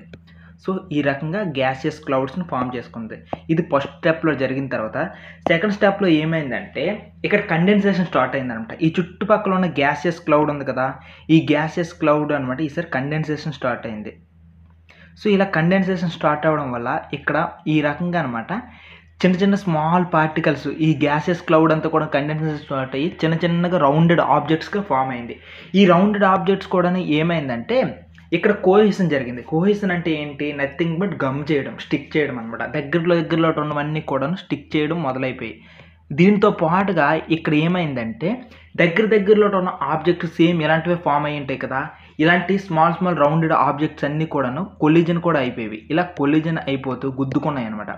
ఇలా గుద్దుకుంటూ ఒక పెద్ద ఒక ప్లానెట్ సైజ్ అంతగా మారిపోయాయన్నమాట. సో, ఈ రకంగా స్టార్టింగ్ స్టేజ్‌లో ఉన్నదాన్ని ఏమంటామంటే ప్లానెటేసిమల్ అని అంటారు. సో, సింపుల్‌గా చెప్పాలంటే ఇది ఇప్పుడు ప్లానెటేసిమల్. ఇక థర్డ్ స్టేజ్‌లో ఏం జరిగిందంటే ఈ థర్డ్ స్టేజ్‌లోటనమాట ఇక ఈ ప్లానెటేసిమల్‌ని ఎక్రీట్ జరుగుతుంది. సో, ఎక్రీట్ జరగడం వల్ల దాని మీద అనమాట పైన లేయర్స్ బై లేయర్స్ ఫార్మ్ అయ్యాయి. సో, ఇలా లేయర్స్ బై లేయర్స్ ఫార్మ్ అవ్వడం వల్ల ఈ రోజుకి ఒక్కొక్క ప్లానెట్ ఇలా తయారైపోయింది. సో, ఈ రకంగా తయారవ్వడం వల్లే ఇప్పుడు మన సోలార్ సిస్టమ్ చూస్తున్నాం కదా! పెద్ద సన్ను, ఈ సన్‌కి అనమాట దగ్గరలో ఉన్న ప్లానెట్స్ వాటన్నిటికి కూడాను ఇండివిడ్యువల్ ఆర్బిట్స్ ఇలా ఫార్మ్ అయ్యాయి ప్లానెట్స్ అనేవి. ఇప్పుడు మనం మన సోలార్ సిస్టమ్ గురించి చూసేద్దాం. ఈ సోలార్ సిస్టమ్‌లోని చూసుకున్నట్లయితే టోటల్‌గా 8 ప్లానెట్స్ ఉంటాయి. ఓకే. దాని తర్వాత మన ఇవి ఎప్పుడు ఫార్మ్ అయ్యాయి అసలు? ఈ ప్లానెట్స్ అనేవి ఎప్పుడు ఫార్మ్ అయ్యాయి అని చూసుకున్నట్లయితే మేజర్‌గా ఇవన్నీ కూడాను మేజర్‌గా ఫస్ట్ కోర్ కదా ఫార్మ్ అవుతుంది. ఈ కోర్ అనేది 5.5 నుండి 5.56 బిలియన్ ఇయర్స్ ఎగో ఫార్మ్ అయిపోయింది కోర్. ఓకే. ఫస్ట్ స్టెప్‌లో కోర్ ఫార్మ్ అవుతది కదా ప్లానెట్స్‌కి అది 5 నుండి 5 ఆ తర్వాత నెక్స్ట్ ఒక్కొక్క 100 బిలియన్ ఇయర్స్ ఎగో అయిన తర్వాత అంటే 4.6 బిలియన్ ఇయర్స్ ఎగో అయిన తర్వాత అప్పుడు మనకి ప్లానెట్స్ అనేవి ఫార్మ్ అయ్యాయి. అంటే కోర్ నుండి తిరిగి మళ్ళీ పూర్తి స్థాయి ప్లానెట్‌గా ఫార్మ్ అవ్వడానికి మళ్ళొక 100 బిలియన్ ఇయర్స్ ఎగో పట్టింది. 100 బిలియన్ ఇయర్స్ పట్టిందనమాట. సో, దీన్ని బట్టి మీరు అర్థం చేసుకోవాలి ఇదనేది ఎంత స్లో ప్రాసెస్సో. సో, మొత్తం చూసుకున్నట్లయితే మన సోలార్ సిస్టమ్‌లో అసలు ఎన్నెన్ని ఉన్నాయంటే ఒక సూర్యుడు ఉన్నాడు. దాని తర్వాత 8 ప్లానెట్స్ ఉన్నాయి. 63 మూన్స్ ఉన్నాయి. చంద్రుడు అందరూ ఒకటే అనుకుంటారు. రాంగ్. మన భూమికైతే ఒకటే చంద్రుడు ఉన్నాడు. రకరకాల గ్రహాలకి రకరకాల మూన్స్ ఉన్నాయన్నమాట. 63 మూన్స్ ఉన్నాయి. నెక్స్ట్ చిన్న రాళ్ళు లాంటివి ఉన్నాయి. ఇవైతే మిలియన్స్‌లో ఉన్నాయి. అవేంటంటే యాస్ట్రాయిడ్స్, దాని తర్వాత కామెట్స్. ఇవైతే హ్యూజ్‌గా ఉన్నాయన్నమాట. ఒకసారి అవి చూద్దాం. సో, ఇక్కడ కనిపిస్తుంది కదా! టోటల్‌గా ఇక్కడ ఇది మార్సు, తర్వాత వీనస్, ఎర్త్, మార్స్. ఈ 4 తర్వాత మనకొకటి రాళ్ళులా కనిపిస్తున్నాయి. చిన్న రాళ్ళు. ఇవే యాస్ట్రాయిడ్స్ అనమాట. చిన్న రాళ్ళు ఉన్నాయి కదా! ఇవన్నీ యాస్ట్రాయిడ్స్. ఇలాంటివైతే మిలియన్స్. దాని తర్వాత ఇక్కడ 4 ప్లానెట్స్ అయిపోయిన తర్వాత ఇంకొక రాళ్ళులా కనిపిస్తున్నాయి ఇక్కడ. వీటిని ఏమంటామంటే కామెట్స్ అని అంటారు. సో, ఇలా ఇవి కామెట్స్. సో, ఇలాంటివైతే మిలియన్స్‌లోటి ఉన్నాయి. నెక్స్ట్ మన దగ్గర ఇక్కడ క్లియర్‌గా చూసుకున్నట్లయితే ఇక్కడ 4 ప్లానెట్స్ ఉన్నాయి కదా! వీటిని ఇన్నర్ ప్లానెట్స్ అంటారు. ఏవైతే సూర్యుడికి దగ్గరగా ఉన్నాయి, యాస్ట్రాయిడ్స్ కన్నా ముందున్నాయో అంటే ఏంటి మెర్క్యూరీ, వీనస్, ఎర్త్, మార్స్ ఈ 4టిని కూడాను ఇన్నర్ ప్లానెట్స్ అంటారు. నెక్స్ట్ వీటినైతే ఔటర్ ప్లానెట్స్ అంటారు. ఇదొకటి క్లియర్. నెక్స్ట్ వీటిని ఏమంటామంటే ఈ మార్సు, అదే రకంగా వీనస్, ఎర్త్, మార్స్‌ని టెరెస్ట్రియల్ ప్లానెట్స్ అని అంటారు. Terrestrial planets. దాని తర్వాత ఇక్కడ ఈ 4 ఉన్నాయి కదా! ఈ 4టిని ఏమంటామంటే జోవియన్ ప్లానెట్స్ లేదా జూపిటర్ లైక్ ప్లానెట్స్ అని అంటారు. ఇంకొకటి చెప్పాలంటే మరొక డిఫరెన్స్ వీటి మధ్య ఇక్కడ ఈ 4 కూడాను ఈ ముందు సూర్యుడికి యాస్ట్రాయిడ్స్ కన్నా ముందున్నాయి కదా! వీటన్నిటిని కూడాను క్లియర్‌గా చూసుకున్నట్లయితే ఇవన్నీ కూడాను మంచి హై డెన్సిటీతో ఉన్నాయి కాబట్టి ఇవన్నీ రాక్‌గా ఉంటాయి. ఇవన్నీ రాళ్ళలాగా ఉంటాయి. మరి అవేంటి ఈ జూపిటర్ గానీ, అదే రకంగా ఈ సాటర్న్ గానీ ఇదంతా కూడాను ఎలా ఉంటాయంటే ఈ 4 కూడాను ఇవన్నీ కూడాను గ్యాసియస్ ప్లానెట్స్ అనమాట. వీటిని జోవియన్ టైప్ ప్లానెట్స్ అని అంటారు. సో ఇక్కడ చూసుకున్నట్లయితే స్టార్టింగ్‌గా ఉన్నాయి కదా! ఈ 4 కూడాను ఈ టెరెస్ట్రియల్ ప్లానెట్స్ అన్నీ కూడాను వీటికైతే చాలా థిన్ అట్మాస్ఫియర్ ఉంటది. ఇక్కడ ఈ ఎర్త్ ఇవన్నీ ఉన్నాయి కదా! వీటన్నిటికి చాలా థిన్ అట్మాస్ఫియర్ ఉంటే మాత్రం ఇదంతా గ్యాసెస్ లాగా ఉన్నాయి కదా! ఇక్కడ ఈ జూపిటర్ గాని ఇవన్నీ కూడాను. ఈ 4కి కూడాను హ్యూజ్ గ్యాసెస్‌తో ఫార్మ్ అయినాయి కాబట్టి వీటి యొక్క అట్మాస్ఫియర్ కూడాను చాలా థిక్‌గా ఉంటాయి. చాలా, చాలా మందంగా కనిపిస్తూ ఉంటాయన్నమాట. అది ఇక్కడ మనం మెయిన్‌గా చూసుకున్నట్లయితే. అయితే ప్లూటో అనే ఒక గ్రహం ఉండేది. దాన్ని కూడాను ఇంతకుముందు ప్లానెట్ అని చెప్పేవాళ్ళు. ఒకప్పుడైతే ప్లానెట్స్ ఎన్ని అంటే మొత్తం 9 అని చెప్పేవాళ్ళు. కానీ ప్రెజెంట్ మాత్రం వాటిని 9 చెప్పట్లేదు. ఎందుకు అనంటే ప్లూటోని అనమాట ఇంటర్నేషనల్ ఆస్ట్రోనామికల్ యూనియన్ వారు అనమాట వాళ్ళే డెసిషన్ తీసుకున్నారు. ఇది ప్లానెట్స్‌కి ఉండాల్సిన అర్హతలు లేవు కాబట్టి దీన్ని ప్లానెట్ అనే దానికన్నా పిలవడం బదులు డ్వార్ఫ్ ప్లానెట్ అని పిలుద్దాం అనుకుని పిలుస్తారనమాట. అయితే ఇక్కడ టెరెస్ట్రియల్ ప్లానెట్స్ అనుకుని ఈ 4 ఉన్నాయి. అదే రకంగా ఇక్కడ ఇవి చూస్తే ఇవి జోవియన్ టైప్ ప్లానెట్స్ అనుకుని ఇవి ఉన్నాయి. అసలు వీటికి వాటికి ఏంటి డిఫరెన్సు అనేవి కొన్ని చూద్దాం. మొదటి డిఫరెన్స్ ఏంటంటే లొకేషను. సో ఈ టెరెస్ట్రియల్ ప్లానెట్స్ అనేవి సూర్యుడికి దగ్గరగా ఉంటాయి. జోవియన్ ప్లానెట్స్ అనేవి సూర్యుడికి దూరంగా ఉంటాయి మొదటిది. సో టెరెస్ట్రియల్ ప్లానెట్స్ సూర్యుడికి దగ్గరగా ఉండడం హాట్‌గా ఉంటాయి. ఇక్కడ దూరంగా ఉన్న ప్లానెట్స్ కాబట్టి ఇవి చాలా చల్లగా ఉంటాయి. సెకండ్ డిఫరెన్స్ ఏంటి అనంటే సూర్యుడికి చాలా దగ్గరగా ఉండడం వల్ల అనమాట సూర్యుడి నుండి సోలార్ విండ్స్ అనేవి వస్తాయి. అంటే సూర్యుడి నుండి కూడాను ఒక రకమైన గాలులు వస్తాయి. దీన్నే సోలార్ విండ్ అంటారు. కొన్ని సార్లు అయితే సోలార్ సైక్లోన్ కూడా అంటారనమాట. సో సూర్యుడికి దగ్గరగా ఉండడం వల్ల ఈ సోలార్ విండ్స్ రావడం వల్ల ఎక్కడైతే ఈ టెరెస్ట్రియల్ ప్లానెట్స్ ఉన్నాయో దగ్గరగా ఉన్నాయో వాటి మీద ఉండే అట్మాస్ఫియర్ అంతా కూడాను ఈ సోలార్ విండ్స్ వల్ల కొట్టుకుపోతుంది. కానీ ఎక్కడో దూరంగా ఉన్నాయి కదా, ఈ దూరంగా ఉన్న జూపిటర్ లైక్ ప్లానెట్స్ ఉన్నాయి కదా, వీటి యొక్క దూరం చాలా ఎక్కువ కాబట్టి సోలార్ విండ్స్ అంత దూరం వెళ్ళలేవు. అందువల్ల దాని దగ్గర ఉన్నది అట్మాస్ఫియర్ కూడాను చాలా వేగంగా విడిపోయేది కాదనమాట. అది చాలా ఎక్కువగా ఉంటుంది. నెక్స్ట్ ఇంకొకటి చూసుకున్నట్లయితే ఈ టెరెస్ట్రియల్ ప్లానెట్స్ అనేవి చాలా దగ్గరగా ఉంటాయి కదా సూర్యుడికి. దీని దగ్గరగా ఉండడం వల్ల అనమాట ఈ టెరెస్ట్రియల్ ప్లానెట్స్ సూర్యుడికి దగ్గరగా ఉండడం వల్ల చాలా చిన్నగా ఉంటాయి. ఎందుకంటే అవైతే జోవియన్ ప్లానెట్స్ చాలా పెద్దగా ఉంటాయి. ఎందుకంటే గ్యాసియస్‌గా ఉంటాయి కాబట్టి. ఇవి మాత్రం సాలిడ్స్‌గా ఉన్నాయి కదా, చాలా దగ్గరగా ఉంటాయి, చిన్నగా ఉంటాయి. దీనివల్ల ఏమైందంటే వీటికి ఒక లోయర్ గ్రావిటీ అనేది చాలా తక్కువ ఉంటది. సో గ్రావిటీ తక్కువ ఉండడం వల్ల దాని చుట్టూ ఉండే గ్యాస్‌ని ఇది చాలా తక్కువ వరకే అట్రాక్ట్ చేయగలదు అంతే. అదే దూరంగా ఉన్న ఎక్కడో ఉన్న జోవియన్ ప్లానెట్స్ అయితే వాటికి గ్రావిటీ చాలా ఎక్కువగా ఉంటుంది. సూర్యుడి కన్నా చాలా దూరం ఉంటుంది కాబట్టి అది చాలా గ్యాస్ తన దగ్గర నుండి హోల్డ్ చేయగలదనమాట. ఇది మన సోలార్ సిస్టమ్ గురించి చాలా తక్కువ ఇన్ఫర్మేషన్. దీని తర్వాత చూద్దాం వేరేది. ఇప్పుడు నెక్స్ట్ మనం దేని గురించి చూద్దామంటే మన మూన్ గురించి చూద్దాం. ఈ మూన్ ఎలా ఫామ్ అయింది, దాని యొక్క చుట్టూ ఉన్న థియరీస్ ఏంటి, వాటి గురించి ఇప్పుడు చూద్దాం. ఈ మూన్ కూడాను మన సోలార్ సిస్టంలో భాగమే. అన్నిటికన్నా మించి మన ఎర్త్‌లో భాగమే. ఇక్కడికి ఈ మూన్‌ని ఏమని చెప్పొచ్చంటే మన ఎర్త్‌కున్న ఒకే ఒక్క నేచురల్ శాటిలైట్. అసలు శాటిలైట్ అంటే ఏంటి అనంటే ఏదైనా ఒక పెద్ద ఆబ్జెక్ట్ చుట్టూ ఇంకొక స్మాల్ ఆబ్జెక్ట్ తనకంటూ ఒక ఓన్ ఆర్బిట్‌తో తిరుగుతూ ఉండడాన్ని శాటిలైట్ అంటారు. మన ఎర్త్ అనేది సూర్యుడి చుట్టూ ఎలా తిరుగుతుంటుందో ఈ శాటిలైట్ అనేది మన ఎర్త్ చుట్టూ తిరుగుతుంటదనమాట. సో దీన్ని శాటిలైట్ అంటారు. అయితే దీన్ని మన హ్యూమన్స్ ఎవడు తయారు చేయలేదు. దీన్ని తయారు చేసుకుంది ఇది బై నేచర్ జరిగింది కాబట్టి నేచురల్ శాటిలైట్ అని అన్నారు. మన ఎర్త్‌కున్న ఓన్లీ నేచురల్ శాటిలైట్ ఒకటే ఉంది. ఇంకేం లేవు. అదే మూన్. అదే మనం ప్రెజెంట్ అయితే ఇప్పుడు ఎన్ని శాటిలైట్లు పంపిస్తున్నామో మరి దాని గురించి లెక్క పెట్టలేమనమాట. చాలా ఎక్కువ ఉన్నాయి. ఇస్రో వాళ్ళు ఇంకా వాళ్ళు దుమ్ము దులుపుతున్నారు దానికి. అయితే మూన్ ఎలా ఫామ్ అయింది అనే దానికి 2 థియరీస్ ఉన్నాయి. మొదటిది ఏంటంటే జార్జ్ డార్విన్ అనుకుని ఒక ఆయన ఉన్నారు. ఆయన ఏం చెప్పాడంటే ఆయన థియరీ చెప్పారనమాట. ఆ థియరీ ప్రకారంగా ఏంటి అనంటే ఎర్త్ మెల్లమెల్లగా తిరుగుతూ ఉంటది అనుకుని చెప్పారు. అయితే తిరుగుతూ ఉండడం వల్ల ఏమైందంటే ఎర్త్‌లో ఉన్న కొంత పార్ట్ అనమాట బయటకొచ్చేసింది. కాస్త డంబుల్ షేప్డ్ లాగా. ఇలా బయటకొచ్చిన తర్వాత ఇలా తిప్పుతూ తిరగడం వల్ల అనమాట దాని నుండి విడిపోయింది. ఇలా విడిపోయిందే మూన్ అనుకుని చెప్పారు. ఇదొక థియరీ. సో దీన్నే చెప్పాలంటే డంబుల్ షేప్డ్ బాడీ అని అంటారు. డంబుల్ బ్రోకెడ్ థియరీ ఈ రకంగా అంటారు. దీనికి ఆయన ఇచ్చిన ఎగ్జాంపుల్స్ ఏంటి అనంటే ఈ పసిఫిక్ ఓషియన్ ఉంది కదా, ఈ పసిఫిక్ ఓషియన్ ఒకప్పుడు పెద్ద గొయ్య. ఈ గొయ్య ఎక్కడి నుండి ఫామ్ అయిందంటే ఈ మూను ఇలా విడిపోవడం వల్ల అయిన గొయ్యిలోన ఇప్పుడు సముద్రాలు అనేవి ఫామ్ అయిపోయి వాటర్ దాంట్లో ఫిల్ అయిపోయి ఇదే ఇప్పుడు వాటర్ ఫిల్ అయిపోయి పెద్ద సముద్రం అయిపోయింది అనుకుని చెప్తారు. ఆయన దీనికి తీసుకున్న ఎగ్జాంపుల్ ఇదనమాట టోటల్గా. సో ఇదొక థియరీ. అయితే ప్రెజెంట్ సైంటిస్ట్ ఇంకోలా చెప్తున్నారు. వాళ్ళు ఏం చెప్తున్నారంటే సుమారుగా 4 to 4.4 బిలియన్ ఇయర్స్ ఎగో ఏం జరిగింది అంటే ఒక పెద్ద గ్రహము, అది సుమారు మార్స్కి 3 times ఉండొచ్చు, అంత పెద్ద గ్రహం వచ్చేసి మన భూమిని ఢీకొంది. ఇలా కొలైడ్ అవ్వడం వల్ల అనమాట కొంత పార్ట్ బయటకు వెళ్ళిపోయింది. అలా బయటకు వెళ్ళిపోయిన పార్టే మనకి మూన్ అనుకుని చెప్తున్నారు అనమాట. ఇలా భూమి నుండి కొంత పార్ట్ బయటకు వెళ్ళిపోయింది మూన్ అనుకుని ప్రెజెంట్ సైంటిస్ట్ చెప్తున్నారు. సో దీన్నే ఏమంటారంటే ది బిగ్ స్ప్లాట్ అనేది భూమి నుండి బయటకు వస్తుంది కదా, సో దీన్నే ఏమన్నారంటే బిగ్ స్ప్లాట్ థియరీ అనుకుని కూడా అంటారు. సో ఈ రకంగా 2 రకాలుగా చెప్తున్నారు. మొత్తానికి మూన్ అనేది ఈ రకంగా బయటకు వచ్చేసింది అనడానికి వాళ్ళు 2 ఎక్స్ప్లెనేషన్లు ఇస్తున్నారు అనమాట. ఇప్పుడు మూన్ అయిపోయింది కదా, మూన్ తర్వాత ఇక నెక్స్ట్ మిగిలిందంతా కూడాను ఎర్త్ యొక్క ఎవల్యూషన్ ఉంది. ఈ ఎర్త్ ఎవల్యూషన్ గురించి మనం నేర్చుకుందాం. ఎర్త్ ఒకప్పుడు ఎలా ఉండేదంటే బ్యారన్, రాకీ, హాట్ ఆబ్జెక్ట్గా ఉండేది. సో ఈ ఫోటో ఒకసారి చూడండి. ఇలా ఉండేది ఒకప్పుడు ఈ ఎర్త్ అనేది, బాగా రాకీ సబ్స్టాన్స్గా. అదే రకంగా చూసుకున్నట్లయితే ఈ రకంగా ఉండేది. కానీ మెల్లమెల్లగా ఏమైందంటే ఈ టోటల్గా కూడా దీని యొక్క సిచ్యువేషన్ అంతా చేంజ్ అయిపోయింది. ఇలా చేంజ్ అయిపోయి తర్వాత బాగా కోల్డ్ అయిపోయింది. ఆ తర్వాత ప్రెజెంట్ మనం చూస్తున్న ఎర్త్ లాగా మారిపోయింది అనమాట.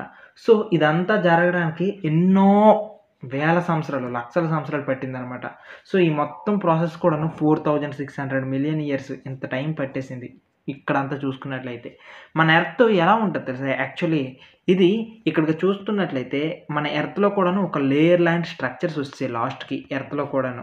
సో ఈ రకంగా క్రస్ట్ అనుకుని, మ్యాంటల్ అని, ఆ తర్వాత కోర్ అనుకొని ఇలా ఎర్త్లో కూడాను లేయర్గా ఫామ్ అయిపోయింది అనమాట. ఈ రకంగా ప్రజెంట్ ఈ ఎర్త్ అనేది చేంజ్ అయ్యుకుంటూ వచ్చింది. ఇది ఎవల్యూషన్ ఆఫ్ ఎర్త్. అయితే మనం ఈ ఎర్త్లోన ఈ ఎవల్యూషన్ చూసేటప్పుడు ఇక్కడ మొత్తం కూడాను ఇక్కడ క్లియర్గా అర్థమయ్యేది ఏంటంటే ఈ ఎర్త్లోన మనం బాగా చూసుకున్నట్లయితే ఎర్త్లోన అలా కిందకి వెళ్ళే కొద్దీ ఏమవుతుందంటే డెన్సిటీ పెరుగుతూ ఉంటుంది. ఏదైతే డెన్సిటీ ఉంటాయో అవన్నీ కూడాను కిందకి వెళ్ళిపోయి ఉంటాయి బాగా డీపర్ డెప్త్స్కి. ఏవైతే లో డెన్సిటీ ఉంటాయో అవన్నీ కూడాను పైన ఉంటాయి అనమాట. ఇది ఎవల్యూషన్ ఆఫ్ ఎర్త్ గురించి మనకు స్మాల్గా తెలుసుకోవడానికి. సో ఈ ఎర్త్లో కూడాను డిఫరెంట్ జోన్స్ ఉంటాయి. క్రస్ట్ అనుకొని, మ్యాంటిల్ అనుకొని, కోర్ అనుకొని, అండ్ ఈ రెండింటి మధ్య కూడా క్రస్ట్కి మ్యాంటిల్ మధ్య సింపుల్గా యాస్ట్రోస్ఫియర్ అనుకుని ఇలాంటి డిఫరెంట్ జోన్స్ అన్నీ ఉంటాయి. వీటన్నిటి గురించి కూడా మనం తర్వాత చాప్టర్లో నేర్చుకోవచ్చు చాలా డీటెయిల్డ్గా. ఇప్పుడు మనం ఏం చేద్దామంటే ఎవల్యూషన్ ఆఫ్ ది లిథోస్ఫియర్ గురించి నేర్చుకుందాం. లిథోస్ఫియర్ అంటే ఏంటి అని అంటే రాతి పొర. ఇక్కడ లిథో అంటే రాయి, స్పియర్ అంటే లేయర్ అనుకోవచ్చు. సో ఈ రకమైన రాతి పొర అనమాట. మన ఎర్త్ అనేది యాక్చువల్లీ చాలా వాలటైల్ స్టేట్లో ఉండేది. మీకు ఫోటో చూపించాను కదా, ఈ రకంగా హాట్ ఆబ్జెక్ట్గా ఉండేది అనమాట. ఇలాంటి హాట్ ఆబ్జెక్ట్ ప్రజెంట్ మనం చూస్తున్న ఈ ఎర్త్ లాగా మారడానికి చాలా ట్రావెల్ చేసుకుంటూ వచ్చింది. ఇలా ట్రావెల్ చేసుకుంటూ చాలా వచ్చింది అనమాట ప్రజెంట్ మనం చూస్తున్న ఈ రకంగా చేంజ్ అవ్వడానికి. సో ఈ మొత్తం ప్రాసెస్లో ఏం జరిగింది, ఏంటి సిచ్యువేషన్ అనేది మనం మేజర్గా చూసుకున్నట్లయితే ఇక్కడ జరుగుతుంది ఏంటంటే మొట్టమొదటిగా అనమాట ఇక్కడ ఏవైతే హై డెన్సిటీ ఉన్నాయో హై డెన్సిటీ ఉన్నవన్నీ కూడాను కిందకి వెళ్ళిపోయాయి. సో ఈ ఎర్త్ లేయర్స్లోనే కిందకి వెళ్ళిపోయి ఏదైతే లో డెన్సిటీ ఉన్నాయో అవన్నీ కూడాను పైకి వచ్చేసాయి అనమాట. సో ఈ రకంగా డెన్సిటీ ఉన్నవన్నీ కిందకి వెళ్ళిపోయి ఇలా కిందకి వెళ్ళిపోయేటప్పుడు మనం ఒకటి అబ్జర్వ్ చేయాలి. ఎర్త్లోన ఎప్పుడైనా సరే ఇది ఎర్త్ అనుకుంటే ఈ హై డెన్సిటీ అన్నీ కిందకి వెళ్ళిపోవడం వల్ల ఈ రకంగా ఎర్త్లో కిందకి వెళ్ళిపోవడం వల్ల ఈ గ్రాడ్యువల్గా ఇక్కడ అనేది హీట్ బాగా జనరేట్ అయిపోద్ది ఈ మధ్యలో. ఈ రకంగా హీట్ జనరేట్ అయిపోవడం వల్ల ఇక్కడ టెంపరేచర్ అనేది బాగా పెరిగిపోతుంది లోపల. ఎప్పుడైతే టెంపరేచర్ బాగా హీట్ అయిపోతుందో డిఫరెంట్ డెన్సిటీ అన్నీ కూడా అంటే హై డెన్సిటీ అన్నీ కిందకు వచ్చేస్తాయి, లో డెన్సిటీ ఉన్నవన్నీ కూడాను పైకి వెళ్ళిపోతూ ఉంటాయి. ఈ రకంగా అనమాట ఏమవుతుందంటే సపరేషన్ జరుగుతుంది. ఇది ఎలా ఉంటుందంటే మీరు వాటర్లోన దుమ్ము ఇసుక వేసేసి బాగా కలపండి. అప్పుడు ఏమవుతుందంటే కాసేపు పోయిన తర్వాత ఏవైతే బరువుగా ఉన్నాయో అవన్నీ కిందకి వెళ్ళిపోతాయి. ఏదైతే వైట్ మంచి నీరు ఉందో అదంతా పైకి వచ్చేస్తుంది అనమాట. సేమ్ అలాగే మన ఈ భూమి మీద కూడా ఇలానే జరిగిందనమాట. సో దీన్నే ఒక మాటలో చెప్పాలంటే డెన్సిటీ సపరేషన్ అని అనొచ్చు. ఇక్కడ చూసుకున్నట్లయితే మేజర్గా బరువు అయినవన్నీ ఏ ఉంటాయి మేజర్గా ఇక్కడ చెప్పుకోవాలంటే ఒకటి ఐరన్, లేకపోతే నికెల్, ఐరన్ గానీ, నికెల్ గానీ ఇలాంటివన్నీ కూడాను బరువైనవన్నీ ఇక్కడ దీంట్లోకి కిందకెళ్ళిపోయాయి. ఏవైతే లైటర్ ఎలిమెంట్స్ ఉన్నాయో అవన్నీ కూడాను పైకెళ్ళిపోయాయనమాట. ఎక్కడికొకటి క్లియర్. అయితే ఇక్కడ ఈ రకంగా జరగడం వల్ల ఏమైంది, కొంతకాలానికనమాట ఎర్త్ అనేది బాగా కూల్ అయింది. ఇలా కూల్ అయినప్పుడనమాట ఏదైతే డెన్సిటీ ఉన్నాయో అవన్నీ కిందకొస్తే మామూలు లైట్ డెన్సిటీ అన్నీ పైకెళ్ళిపోయాయి కదా! ఇప్పుడు ఎర్త్ యొక్క సైజ్ అనేది కాస్త తగ్గింది. ఇక్కడికి ఓకే. అయితే కొంతకాలానికి మీకు ఆల్రెడీ చెప్పాను. మార్స్‌కి 3 టైమ్స్ మార్స్ సైజ్ ఉన్నంత బట్టి ఒక టైప్ ఆఫ్ ప్లానెట్ అనేది వచ్చేసి మన ఎర్త్‌ని బాగా గుద్దేసింది. ఎప్పుడైతే ఈ రకంగా గుద్దిందో అప్పుడు ఏమైందంటే ఇంత పెద్ద జెయింట్ ఇంపాక్ట్ వల్ల మళ్ళీ ఎర్త్ అనేది బాగా హీట్ అయిపోయింది. ఈసారి ఇంకా బాగా హీట్ అయిపోవడం వల్ల ఈ ప్రాసెస్ ఆఫ్ డిఫరెన్షియేషన్ అంటే హై డెన్సిటీవన్నీ లోపలికెళ్ళిపోవడం, లో డెన్సిటీవన్నీ పైకెళ్ళిపోవడం. ఇది మళ్ళీ ఇంకా ఫాస్ట్‌గా జరిగింది. ఈ రకంగా జరిగినప్పుడనమాట లోపలున్న లేయర్స్ అన్నీ కూడాను బాగా సెపరేట్ అవ్వడం జరిగిపోయిందనమాట. ఇక్కడ మీకు ఈ ఫోటో చూపించాను కదా! ఈ ఫోటోలో ఏ రకంగా అయితే లేయర్స్ అనేవి సెపరేట్ అయిపోయాయో ఈ రకంగా జరిగిపోయింది. ఇదొకటి మేజర్‌గా అనమాట. సో, ఈ రకంగా జరగడం వల్లే మనకి క్రస్ట్ అనేది ఫార్మ్ అయింది. మ్యాంటిల్ అనేది ఫార్మ్ అయింది. ఆ తర్వాత ఔటర్ కోర్, ఇన్నర్ కోర్ ఈ రకంగా ఫార్మ్ అవుతూ వచ్చిందనమాట. అయితే ఈ రకంగా ఈ ఎర్త్‌కి గుద్దడం వల్లే ఇంకొకటి కూడా జరిగింది. భూమి కాస్త స్లైట్‌గా తిరిగింది. ఇక్కడ ఈ ఫోటోలో చూపిస్తున్నట్టుగా అనమాట ఆ మార్స్ గుద్దినప్పుడే అంటే 3 టైమ్స్ ఆఫ్ మార్స్ సైజ్ ఉన్న ప్లానెట్ గుద్దినప్పుడే ఇలాగ ఎర్త్ అనేది కాస్త సైడ్‌కి తిరిగింది. ఇలా తిరగడం వల్ల అంటే 23.4 డిగ్రీస్ సైడ్‌కి తిరిగిందనమాట. సో, ఈ రకంగా తిరగడం వల్లే మనకి మంచి జరిగింది. ఎందుకంటే మన భూమి మీద సీజన్స్ అనేవి ఫార్మ్ అవ్వడానికి హెల్ప్ అయ్యాయి. అండ్ ఈ టైంలో అప్పుడే మూన్ అనేది ఆ గుద్దడం వల్ల మూన్ అనేది ఫార్మ్ అయ్యింది అనేది కూడా ఇంతకు ముందే చెప్తారు అనుకోని చెప్పేసాను కదా! సో, ఈ రకంగా అనమాట మొత్తానికి ఎర్త్ అనేది మళ్ళీ గుద్దుకోవడం వల్ల మళ్ళీ హీట్ బాగా పెరిగిపోయింది. హీట్ పెరిగిపోవడం వల్ల లోపల ఉన్న లేయర్స్ అన్నీ కూడా డిఫరెంట్‌గా సెపరేట్ అయిపోయి సో, వీటన్నిటికి ఒక్కొక్క లేయర్‌కి ఒక్కొక్క ప్రాపర్టీ ఉంటది. ఈ లిథోస్ఫియర్ గురించి బాగా డీటెయిల్‌గా మళ్ళీ మాట్లాడదాం. కాకపోతే ఇప్పుడు జస్ట్ ఇంట్రొడ్యూస్ చేసామనమాట. అయితే ఇప్పటి వరకు మనం ఏం నేర్చుకున్నామంటే ఎర్త్ పైన ఉన్నటువంటి లిథోస్ఫియర్ గురించి నేర్చుకున్నాం. అయితే ఇప్పుడు ఎర్త్‌లోన ఉండే అట్మాస్ఫియర్ గురించి నేర్చుకుందాం. ఎర్త్ చుట్టూ ఉంటది కదా! ఎర్త్ చుట్టూ ఉండే ఈ అట్మాస్ఫియర్ గురించి నేర్చుకుందాం. దాంతో పాటుగా ఎర్త్‌లోనే వాటర్ చాలా ఉంది కదా! దీన్ని హైడ్రోస్ఫియర్ అని అంటారు. సో, ఈ ఎర్త్‌లో నుండి ఈ హైడ్రోస్ఫియర్ గురించి, వాటర్ గురించి కూడాను వాటి యొక్క ఎవల్యూషన్ ఎలా జరిగింది అనే దాని గురించి ఇప్పుడు చూద్దాం.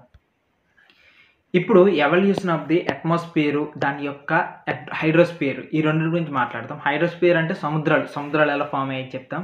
అట్మాస్ఫియర్ అంటే మన చుట్టూ ఉండే గాలి, ఈ నైట్రోజన్ గానీ, హైడ్రోజన్ గానీ, మనం పీల్చుతున్న గాలి గానీ ఇవన్నీ కూడా ఎలా ఫామ్ అయ్యాయి అనేది ఇక్కడ మనం చూసేద్దాం. ఇక్కడ మేజర్‌గా చూసుకున్నట్లయితే ఇక్కడ ఈ ఎర్త్‌లోని మేజర్‌గా మనం పీల్చే గాలి ఇక్కడ మనకు తాకుతున్న గాలిలోటి మెజారిటీ ఏది ఉంటదంటే నైట్రోజన్. నైట్రోజన్ చాలా ఎక్కువ ఉంటది. 71% దాకా ఉంటది. ఆక్సిజన్ ఐ థింక్ 21% ఉంటది. సో, మెజారిటీ అనమాట నైట్రోజన్, ఆక్సిజన్‌తోనే ప్రెజెంట్ అట్మాస్ఫియర్ అయితే ఉంది. మనం భూమి మీద ఉన్నదనమాట. సో, ఇలాంటి అట్మాస్ఫియర్‌తో ఉండే భూమి అనేది ఫార్మ్ అవ్వడానికి అప్పుడు ఏం జరిగింది? అసలు ఈ రకంగా ఎలా జరిగింది? ఇంత హాట్, బారెన్, రాకీ అయినటువంటి ఎర్త్ ఇప్పుడు ఇంత చక్కగా అడవుతోనుండేసి అదే రకంగా ఇలాగా పక్షులు వీటన్నిటితో ఉండే అట్మాస్ఫియర్ ఎలాగ ఫార్మ్ అయింది అనేది చూసుకున్నట్లయితే మేజర్‌గా దీన్ని చెప్పుకోవడానికి 3 స్టేజెస్ అనమాట. మొట్టమొదటి స్టేజ్‌లో ఏం జరిగిందంటే మొట్టమొదటి స్టేజ్‌లో అనమాట ఆల్రెడీ ఒక అట్మాస్ఫియర్ ఉంది ఈ ఎర్త్ పైన. ఆ అట్మాస్ఫియర్ అనమాట దాన్ని ప్రైమోర్డియల్ అట్మాస్ఫియర్ అంటారు. అంటే ఫస్ట్‌గా ఏదైతే అట్మాస్ఫియర్ ఉందో అది పోయింది. మొదటి స్టేజ్ అదే. ముందుగా ఏదైతే అట్మాస్ఫియర్ ఉందో అది పోయింది. దానికి యొక్క రీజన్ మేజర్‌గా ఏంటి అనంటే సోలార్ విండ్స్ అనమాట. ముందుగానే చెప్పుకున్నాం కదా! సూర్యుడికి దగ్గరగా ఉన్న ప్లానెట్స్ ఏవైతే 4 ఉన్నాయో వాటికి సోలార్ నుండి వచ్చే విండ్స్ అనమాట చాలా ఎఫెక్ట్ ఉంటాయి. దీనివల్ల ఏమవుతదంటే దాని పైనుండే అట్మాస్ఫియర్ అనేది కోల్పోతది. ఇది మేజర్ రీజన్. ఇప్పుడు సెకండ్ స్టేజ్ గురించి మాట్లాడదాం. ఈ సెకండ్ స్టేజ్‌లో ఏమవుతదో తెలుసా? ఆల్రెడీ ఎర్త్ అనేది బాగా హీటెడ్‌గా ఉంది కదా! ఇప్పుడు హీటెడ్‌గా ఉన్న ఎర్త్‌లోననమాట ఆల్రెడీ లోపల కొంత వాటర్ వేపర్స్ ఇవన్నీ ఉన్నాయి కదా! అవన్నీ అదే రకంగా భూమి లోపల ఏవైతే గ్యాసెస్ ఉన్నాయో, ఆ గ్యాసెస్ గాని, వాటర్ వేపర్ గాని అదంతా కూడాను బయటికి రావడం స్టార్ట్ అయిందనమాట. ఇలా రావడం మొదలుపెడుతూ ఈ భూమి లోపల నుండి ఇంత లోపల నుండి అనమాట వాటర్ వేపర్ వచ్చింది. నైట్రోజన్, కార్బన్ డయాక్సైడ్, మీథేను, అమోనియా అదే రకంగా ఆక్సిజన్ ఇదంతా కూడాను బయటకు వచ్చేసింది లోపల నుండి. ఇలా బయటికి రావడాన్నే ఏమని పిలవచ్చు అంటే డీగ్యాసింగ్ అని అంటారు. సో అదే రకంగా ఎన్నో అగ్నిపర్వతాలు వాల్కనిక్ ఎరప్షన్స్ జరిగాయి. ఈ వాల్కనిక్ ఎరప్షన్స్లో కూడా జరగడం వల్ల అనమాట అక్కడ దాంట్లో నుండి వాటర్ వేపర్ బయటకు వచ్చేసింది. దానిలో నుండి కూడాను గ్యాసెస్ బయటకు వస్తాయి. ఇలా అనమాట టోటల్గా ఈ అట్మాస్ఫియర్ అంతా కూడాను ఈ రకంగా లోపల ఏదైతే ఉందో భూమి లోపల అవన్నీ కూడా బయటికి రావడం మొదలుపెట్టేసాయి. సో ఈ రకంగా జరిగింది.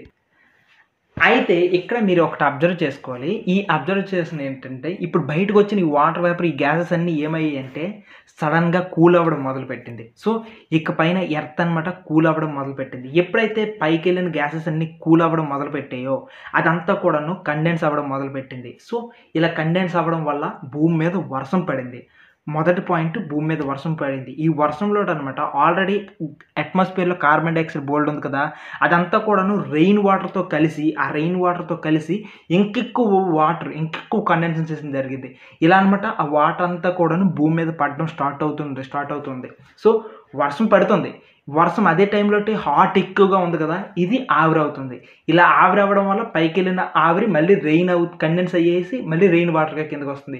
ఈ ప్రాసెస్ జరుగుతూనే ఉందన్నమాట. కిందకి రావడము, కింద ఉన్న వేడి వల్ల ఆ వాటర్ అనేది మళ్ళీ వేపర్గా మారడం, మళ్ళీ కండెన్స్ అవ్వడం, మళ్ళీ రెయిన్ అవగా మారడం. ఇలా ఈ ప్రాసెస్ జరుగుతూ భూమి మీద ఏవైతే డిప్రెషన్స్ ఉన్నాయో, అంటే ఏవైతే లోతట్టు ప్రాంతాలు ఉన్నాయో, ఏవైతే పెద్ద పెద్ద లోయలు లాంటివి ఉన్నాయో అవన్నీ కూడా నిండిపోవడం మొదలెట్టింది. ఇలా నిండిపోవడం వల్ల ఆ ప్లేసెస్ అన్నీ కూడాను వాటర్తో నిండి ఓషియన్స్ అనేవి ఫామ్ అయ్యాయి. సో ఇది ప్రాసెస్ ఎంతసేపు జరిగిందంటే సుమారుగా 500 మిలియన్ ఇయర్స్ పాటు ఈ ఓషియన్స్ అనేవి ఇదే ప్రాసెస్లో జరుగుతూనే ఉన్నాయి. వర్షం పడడము, కింద పడిన వర్షం అనమాట ఈ వాల్కనిక్ ఎరప్షన్స్, భూమి హాట్ ఉండడం వల్ల అదంతా వాటర్ వేపర్గా మారడం. ఈ రకంగా జరగడం వల్ల ఈ సెకండ్ స్టేజ్లోన ఈ ఓషన్స్ అనేవి ఫామ్ అయ్యాయి. అంటే ఇప్పుడే ఒక కొత్త అట్మాస్ఫియర్ కూడాను ఫామ్ అయ్యింది అనమాట. అండ్ ఇక థర్డ్ స్టేజ్లో చూసుకున్నట్లయితే ఇప్పుడు మన దగ్గర ఒక అట్మాస్ఫియర్ ఉంది. ఫైనల్ స్టేజ్లో అట్మాస్ఫియర్ ఉంది. అదే రకంగా వాటర్ ఉంది. ఎప్పుడైతే వాటర్ అట్మాస్ఫియర్ ఉందో ఇక ఫోటోసింథసిస్ అనే ప్రాసెస్ స్టార్ట్ అయింది. దట్ మీన్స్ భూమి మీదకి లివింగ్ వరల్డ్ అనేది రావడం జరిగింది. ఎప్పుడైతే ఈ లివింగ్ వరల్డ్ రావడం జరిగిందో ప్రాసెస్ ఆఫ్ ఫోటోసింథసిస్ జరిగింది. ఈ ఫోటోసింథసిస్ జరగడం వల్ల మొట్టమొదటిసారి ఈ భూమి మీద అనమాట లైఫ్ స్టార్ట్ అవ్వడం జరిగింది. ఈ లైఫ్ స్టార్ట్ అవ్వడం వల్ల ఏమైందంటే ఫోటోసింథసిస్ జరగడం వల్ల ఆక్సిజన్ బయటకు వస్తుంది కదా, ఈ ఆక్సిజన్ బయటకు రావడం వల్ల ఇక్కడ ఈ భూమి మీద అనమాట లైఫ్ అనేది స్టార్ట్ అయింది. అసలు ఆక్సిజన్ ఎక్కడి నుండి వచ్చింది అనే క్వశ్చన్కి ఆన్సర్ ఏంటంటే ఆల్రెడీ సముద్రాల్లో అనమాట చాలా ఆక్సిజన్ పేరుకుపోయింది. సో ఈ పేరుకుపోయిన ఆక్సిజను దట్టు ఇప్పుడు ఏమైందంటే ఫోటోసింథసిస్ కూడా జరుగుతూ ఉంది కదా, భూమి లోపల ఏదైతే చిన్నవి పచ్చటి చెట్లు లాంటివి ఉంటాయి, చిన్నవి అనమాట, అవి ఫోటోసింథసిస్ జరుపుతూ మొత్తం సముద్రంలో ఉన్న దానంతటిని కూడాను ఆక్సిజన్తో నింపేసాయి. సో ఇక సముద్రం కెపాసిటీ అనమాట తట్టుకోలేక ఇక గాలిలోకి ఇక ఆక్సిజన్ వెళ్ళడం స్టార్ట్ అయింది. సో ఫస్ట్ అయితే నేను చెప్పాలంటే సముద్రం లోపలే ఆక్సిజన్ అనేది రిలీజ్ అయింది ఫోటోసింథసిస్ ప్రాసెస్ వల్ల. సో ఈ రకంగా శాచురేట్ అయిపోయింది. అంటే ఇంకా సముద్రం తన కెపాసిటీకి మించి ఆక్సిజన్ ఉండిపోయింది కాబట్టి ఇక అది గాలిలోకి వెళ్ళడం మొదలుపెట్టింది. ఇలా అట్మాస్ఫియర్లో ఆక్సిజన్ వచ్చింది. ఆక్సిజన్ రావడం వల్ల ఇక్కడ లైఫ్ అనేది ఫామ్ అయింది. సో ఈ మొత్తం ప్రాసెస్ని మరొకసారి చెప్పేస్తాను చూడండి. ఎర్త్ అనేది ఫస్ట్ చూసుకున్నట్లయితే హాట్ మాగ్మాలా ఉంది. సో ఇక్కడ కూడాను ఆల్రెడీ ఒక అట్మాస్ఫియర్ ఉంది. అయితే ఆ అట్మాస్ఫియర్ అనేది ఈ ఎర్త్ పైన ఉన్న అట్మాస్ఫియర్ అనేది సోలార్ విండ్స్ ద్వారా అనమాట కొట్టుకుపోయింది. దీన్నే ఈ ప్రైమోడియల్ అట్మాస్ఫియర్ అంతా కూడాను సోలార్ విండ్స్ ద్వారా కొట్టుకుపోయింది. ఎందుకంటే సూర్యుడికి దగ్గరగా ఉంటుంది కాబట్టి భూమి.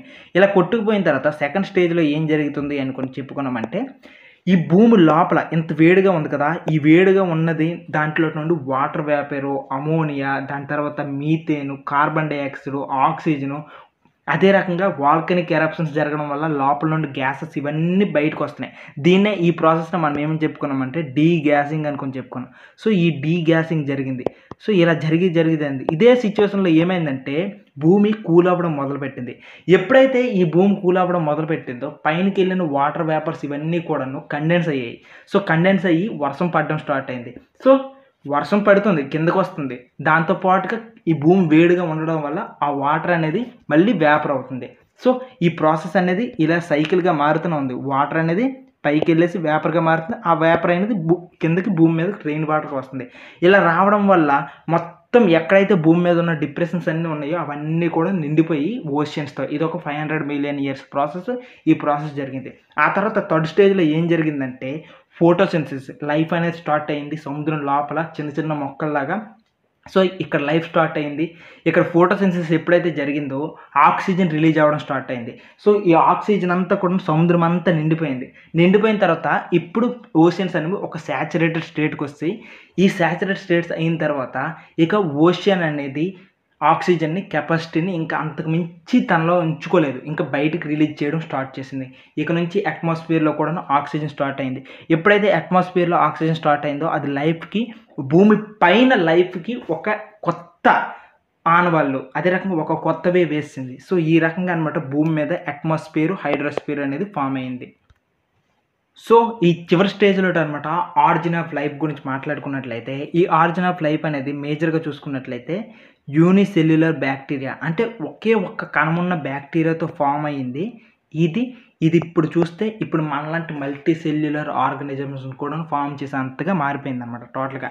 సో ఈ భూమి మీద ఈ లైఫ్ అనేది చూసుకున్నట్లయితే 3000 million years back life form అయింది అనుకొని ఎవిడెన్సెస్ కొన్ని దొరికాయి. అంటే సైంటిస్టులు వాళ్ళు ఎక్స్పెక్ట్ చేస్తున్నారు వాళ్ళకి దొరికిన ఎవిడెన్సెస్లో. సో వాళ్ళు డిఫరెంట్ టైమ్స్లో అనమాట రకరకాల ఆర్కియాలజీ చేస్తున్నప్పుడు, ఆర్కియాలజీకి సర్వీస్ చేసేటప్పుడు అనమాట వాళ్ళకి రకరకాల ఎవిడెన్స్ దొరికాయి, ఫాజిల్స్ దొరికాయి. ఈ ఫాజిల్స్ అన్నీ కూడా, ఫాజిల్స్ అంటే ఏం లేదు, జంతువుల యొక్క కళేబరాలు, జంతువుల యొక్క చర్మాలు, జంతువుల యొక్క ఎముకలు, అవన్నీ కూడా దొరుకుతున్నాయి. ఇవి దొరికేటప్పుడు ఒక్కొక్కటి ఒక్కొక్క పీరియడ్లో ఉండేటప్పుడు వాటి యొక్క షేప్ కానీ ఇదంతా కూడా డిఫరెంట్గా ఉన్నాయి. ఆ రకంగానే చెప్తారు కదా డైనోసార్స్ ఎలా వచ్చాయి అనుకుని, వాటి యొక్క స్కెల్టన్స్ దొరకగానే చెప్తారు, వాటి యొక్క ఫాజిల్స్ దొరకగానే. సో వాటన్నిటిని కూడా మైక్రోస్కోప్లో పెట్టేటప్పుడు వాళ్ళకి కనిపించింది ఏంటంటే ఒక బ్లూ ఆల్గే లాంటివి కనిపించాయి అనమాట. సో వాళ్ళు ఏమనుకున్నారు, ఆ టైంలో ఏవైతే ఈ చిన్న చిన్నవి ఉన్నాయో గ్రీనిష్గా, అవి ప్రజెంట్ బ్లూ ఆల్గే ఎలాగుందో అలాగా, అంటే నాచు ఉంది కదా ఆ నాచు లాగా అనమాట. సో ఈ నాచు నుండే ఇప్పుడు ప్రజెంట్ ఈ యూనిసెల్యులర్ బ్యాక్టీరియా, ఇంత పెద్ద చెట్లు, ఇంత పెద్దగా ఆరిజిన్ ఆఫ్ లైఫ్ జరిగిందనుకొని ఎక్స్పెక్ట్ చేస్తుంటారు. ఇక్కడ ఈ ఫోటోలో చూపిస్తున్నట్టు ఒక యూనిసెల్యులర్ ఇక్కడ ఈ ప్రజెంట్ మనిషి ఎంత ఉన్నాడో ఈ మనిషి వరకు అదే రకంగా రకరకాల జీవాలు అన్నీ కూడా ఇలానే స్టార్ట్ అయ్యాయి అనమాట. అయితే ఇక్కడ మీరు ఒకటి అబ్జర్వ్ చేయాలి. ఫైనల్గా ఒకటి చెప్పాలంటే, మన ఎర్త్ స్టార్టింగ్ చూసేటప్పుడు అస్సలు మన భూమి మీద లైఫ్ అనేది ఫామ్ అవ్వడం కష్టం అనే దాంట్లో నుండి ప్రజెంట్ ఇప్పుడు ఇంతలా అభివృద్ధి చెందొచ్చు అనేలా మారిపోయింది అనమాట. సో మొట్టమొదటిగా సైంటిస్టులు ఏమనుకున్నారంటే, మొట్టమొదటిలో అయితే కాంప్లెక్స్ ఆర్గానిక్ మాలిక్యూల్సే క్రియేట్ చేసుకునే వాళ్ళు. అంటే ఉదాహరణకి H2O, ఇది చాలా సింపుల్ ఫార్ములా, బట్ ఆ ఫార్ములాస్ అయితే మాత్రం చాలా చాలా కాంప్లెక్స్ ఆర్గానిక్ మాలిక్యూల్స్. మీరు ఆర్గానిక్ కెమిస్ట్రీ చదువుకునేటప్పుడు చాలా రకాలు చూసే ఉంటారు, చాలా రకాలవి. సో ఇలా స్టార్ట్ అయ్యి ఇవి మొట్టమొదటిగా చూసుకున్నట్లయితే ఇలాంటి కాంప్లెక్స్ ఆర్గానిక్ మాలిక్యూల్స్ నుండి మెల్లగా ఇన్యానిమేట్ మ్యాటర్ స్టార్ట్ అయింది, అంటే లైఫ్లెస్. ఈ లైఫ్లెస్ నుండి ఈ కాంప్లెక్స్ ఆర్గానిక్ రియాక్షన్స్ ఇవన్నీ జరగడం వల్ల లివింగ్ సబ్స్టెన్స్ వరకు తయారైంది. సో ఇదంతా కూడా చాలా థియరీస్ ఉన్నాయి, దీని వెనక చాలా రీసెర్చ్ ఉంది. వాటన్నిటి గురించి మనం డెప్త్గా వెళ్ళకూడదు, సింపుల్గా ఒకటే అర్థం చేసుకోవాలి. సో ఆ ప్రజెంట్ ఉన్న కండిషన్స్లో, అంటే అప్పుడున్న కండిషన్స్లో ఆక్సిజన్ ఉంది, అట్మాస్ఫియర్ ఉంది, వాటర్ ఉంది. ఇవన్నీ ఉండడం వల్ల ఏమైందంటే లైఫ్ ఫామ్ అవ్వడానికి పాసిబిలిటీస్ దొరికాయి. సో కాంప్లెక్స్ ఆర్గానిక్ మాలిక్యూల్స్ అనేవి తయారయ్యాయి. దాని తర్వాత అది ప్రాణం లేని ముందు క్రియేట్ చేసి ఆ తర్వాత లివింగ్ సబ్స్టెన్స్ కూడా క్రియేట్ అయిపోయి ఈ రకంగా మొత్తం కూడాను భూమి మీద ఆరిజిన్ ఆఫ్ లైఫ్ అనేది స్టార్ట్ అయిపోయింది. మీకు ఇందాక ఫోటో చూపించినట్టుగా దాని వెనక ఏదైతే చిన్న యూనిసెల్యులర్ ఆర్గానిజమ్స్ నుండి మనుషుల వరకు ఏ రకంగా ఎవల్యూషన్ జరిగిందో రకరకాలుగా జరిగిపోయాయి అనమాట. దీంతో పాటుగా మీరు ఇక్కడ ఒక టేబుల్ ఉంది, ఈ టేబుల్ని చదవండి. చదవడం వల్ల మీకు చాలా చాలా చాలా నాలెడ్జ్ పెరుగుతుంది. నెక్స్ట్ ఇన్ కేస్ మీరు ఈ సబ్జెక్ట్ మీద ఇంట్రెస్ట్ ఉంటే మాత్రం, ఎవల్యూషన్ అనే టాపిక్స్ మీద ఇంట్రెస్ట్ ఉంటే ఇవి చాలా హెల్ప్ చేస్తాయి. ఫైనల్గా ఈ లెసన్ అనేది చాలా సింపుల్ లెసన్, ఏం కష్టమేమి ఉండదు, కాస్త థియరీస్ ఎక్కువగా ఉంటాయి అంతే, అంతకుమించి ఇంకేమీ కాదు. అండ్ ఫైనల్గా ఒకటి ఏంటంటే, మన ఛానల్కి ఎవరైనా సరే ఫైనాన్షియల్గా సపోర్ట్ చేయాలని అనుకుంటే డిస్క్రిప్షన్లో అండ్ కామెంట్ బాక్స్లో PhonePe and Google pay numbers ఉంటాయి. ఇన్ కేస్ ఎవరికైనా మన ఛానల్కి ఫైనాన్షియల్గా సపోర్ట్ చేయాలి మంచి మనసు ఉంటే హెల్ప్ చేయొచ్చు. Thank you, bye.